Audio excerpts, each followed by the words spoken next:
Let's take a check of the weather now with Tom Saunders.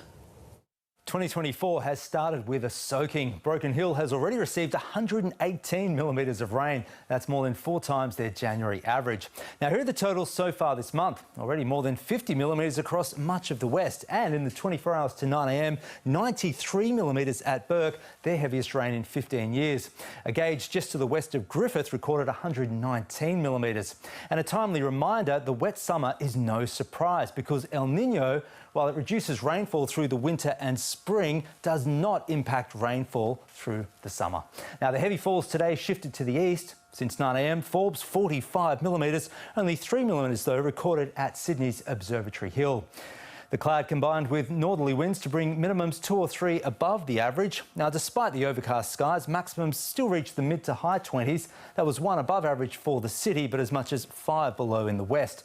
High humidity, above 90% for some suburbs, made it feel closer to 30. The statewide minimums were as much as 8 above the average, although it was cooler just along parts of the north coast. The cloud and rain then brought a coolish day. Maximums were as much as 9 below the average. On the satellite, the cloud band stretches from the tropics right down to Tasmania. Now, the heaviest rain has fallen from the system in Victoria, up to 180 millimetres in 24 hours and major flooding in the state's north. The city of Bendigo was hammered by its heaviest 24-hour rain on record, 92 millimetres, and that's with data to 1863.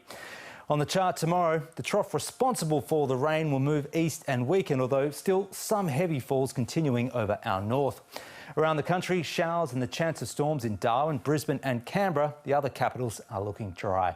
For the northeast tomorrow, a very high chance of showers and thunderstorms for all regions. Now, the risk of severe storms, flash flooding probably the main threat. Humid with highs from the mid-20s to the low 30s. For the southeast tomorrow, a high chance of showers and the risk of a storm. That could see some severe storms. Now, there'll be a weak southerly along the coast, which will drop humidity slightly, maximums reaching the mid-20s. To the west then, a high chance of showers and potentially severe storms for the slopes, grading to a medium chance for the eastern Riverina and the eastern upper western. It will be dry in the southwest. On the waters, strong winds for the mid-north coast and seas ranging from 1 to 2 metres. Now for Sydney, a warm night, despite a weak southerly change overnight. Still humid and mostly cloudy tomorrow with a shower or 2 and a possible severe storm. Temperature range 21 to 27 for the city, climbing up to 29 for the west.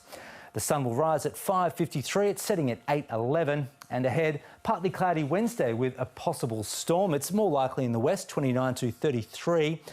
It's back to showers and storms on Thursday, 28 to 29. Shower or 2 Friday and 28. Then further showers are possible this weekend, Jeremy. Tom, thank you. Terrific to have your company this Monday evening. David Spears joins you next with 7:30.